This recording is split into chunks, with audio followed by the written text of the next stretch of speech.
up as fast as you can. Yan. Okay, and then down. Go, and then lower than your dito camera. Just slightly lower than your shoulders.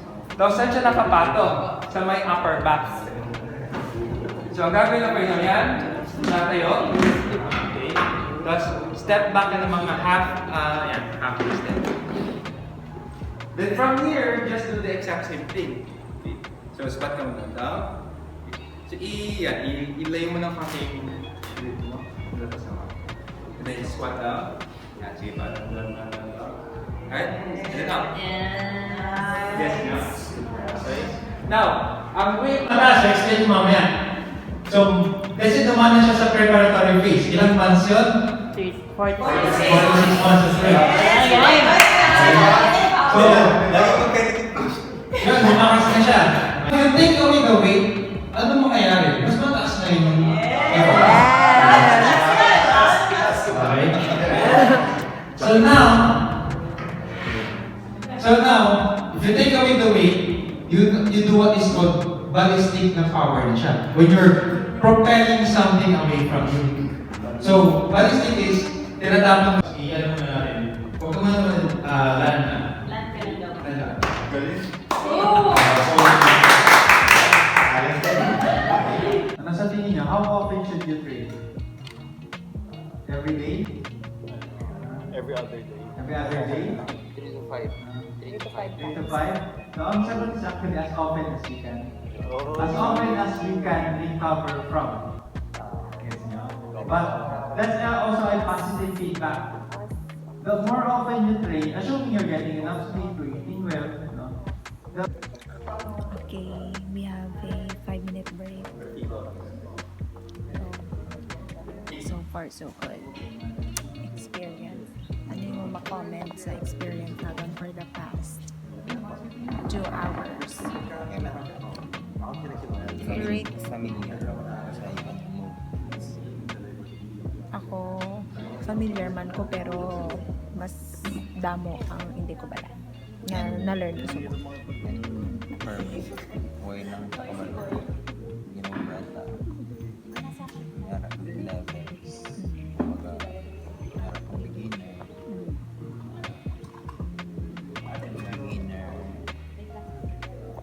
Intermediate with elite. Sir, bakit po yung iba mas prefer nila na mag-weights kesa mag-body weights? Kasi hindi nila kaya yung body weight nila. Pero mas kaya nila yung weights. so, depende sa abilities mo. So, your body understands movements and muscular effort. So, kunyari, jackknife ka versus pull down ka ng weights. It doesn't matter. It's the same muscular effort. Lunchtime. For our lunch, we have bulgogi and chicken.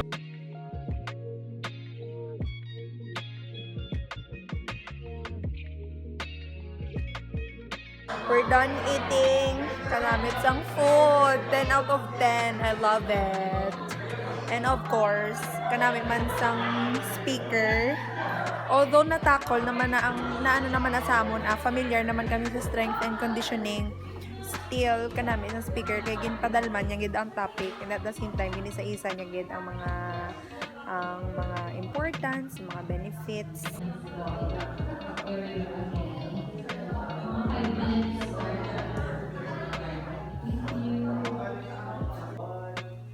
One more.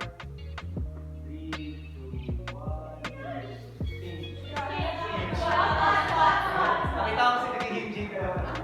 Okay, emphasize the rest. Do you want to add any parang specifics? Kung ano yung mo na-learn, bala kung ano yung mo na-learn. Dun sa rest. Workout form, high volume, low repetitions. Tapos, more repetitions is equivalent of muscle endurance. Yeah. Okay. Great. Amazing. Okay, congratulations. Pre-workout. na kami. Lakton lang namon pamayon. Bye po! See you sa Bye po! Bye! Thank you so much! See you taga West! Yes! Sheila, Bye po! Thank you so much! Bye! Bye po! Thank you! Our fusion mates. Bye-bye! Ibigan mo na ako. Oo. Ay na din. Coach, coach. Bye, Coach! Bye! Thank you po! Safe flight Sige po, thank you. Okay, our workshop is done. And look what we got from the workshop. Yes! Panyapon! Balutin mo ako. And syempre, the experience was very fulfilling. Kanami kay daw feel ko daw close na kami ni Ate Nina, ni Ate Chua. Kasi talagang gidya, wala na ko yan naka-vlog yati. Pero nakapapicture ako sa ila doa. My heart is so happy. Damo give learnings. Pero nga rito, ginapilit ako yung magsabat. Ay, wapos mo. I don't need giveaways. Kaya hindi ko man agapot magamit. Ikaw lagi na yung maka-benefits na. So, basta nga ako lang gidya, naka-learn ako sa workshop nga probably i-share ko gid sa fusion team as well as sa mga future teams man nga ma-form namon ni Paul. So, kanami gid sang workshop. At the same time, na-invite namon sila sa Hack! O Holyo. Correct? Correct. So, baka doon na kami subong sa amon nga hotel because toyo-toyo na kami po! Hindi ko na tulugan ba? Pero titikan na lang iya. So, overall, the overall experience is 10 out of 10. So, see you later sa amon nga hotel room. Kay laubat na ako! Go, bye! Good morning, guys. Today is February 1 and today is our flight pabalik sa Iloilo. So kagapon wala na ako ka-vlog pag-abot din naman sa hotel kay upoy ko apoy nagid kami ay wala kami di badaan tinulugan. So muna pag-abot din naman ligo lang tapos wala sleep na kami na yun kiti kapoy pag-down gid ang amon yung lawas. So subong lang gid kami nakabugtaw. So we slept for like 7 p.m. kami nag-sleep mo.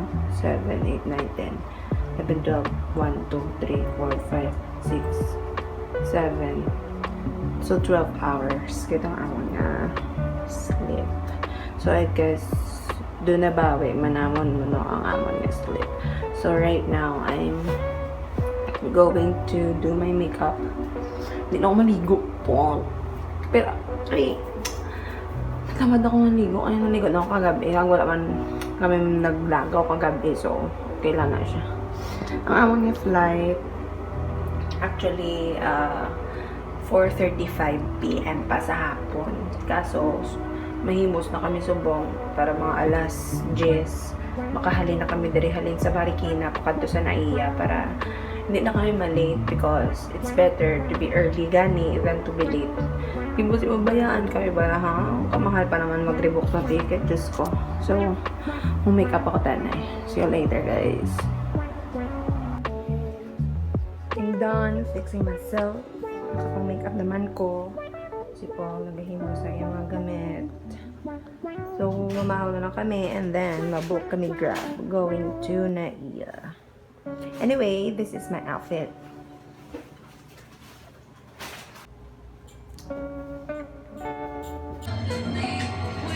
Yan ito makaon. Sulod na. Dali kayo makaon sa may burgers, fries, coolers, and beers.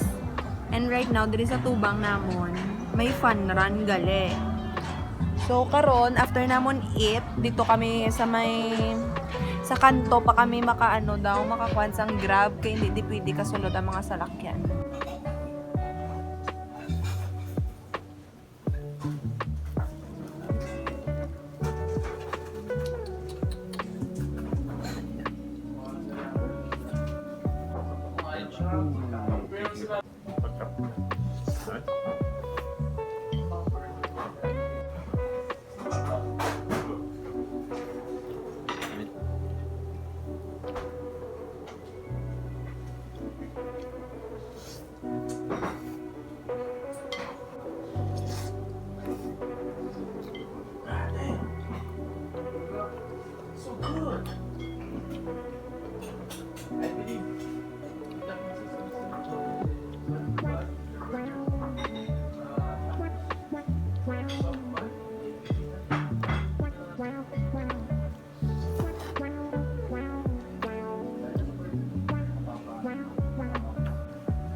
is 10 out of 10.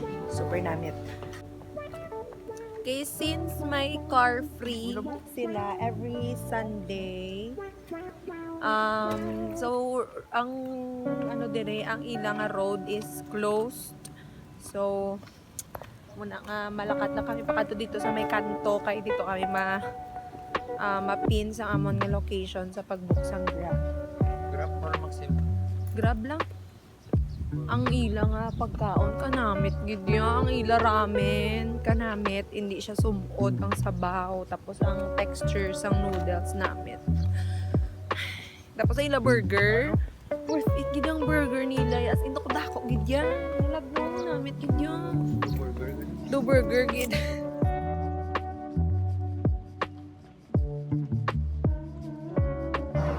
For now, at naiya.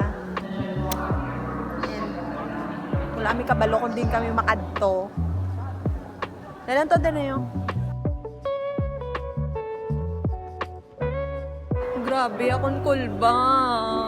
Kaya di ba gin x-ray ang amon bag, pati mga sapatos, kung pating amon nga mga kalawasan. Tapos, ang pagkakita ko palang raan sa officer nga nagtindog siya. Dukinulban ako, kaya basi may something sa bag bala namon. Sa akon bag gali. Sa akon bag. Tapos ginpa-check sa isa kaupod yung officer. Diyos ko, ginulbaan ako. Ang tubig malanggali. Kinalipat ako nga imna ng tubig ko nga ubuson balahaw. Diyos ko. Kaya mo to ginula ang tubig. Diyos ko na lang. Ginulbaan man ako ah.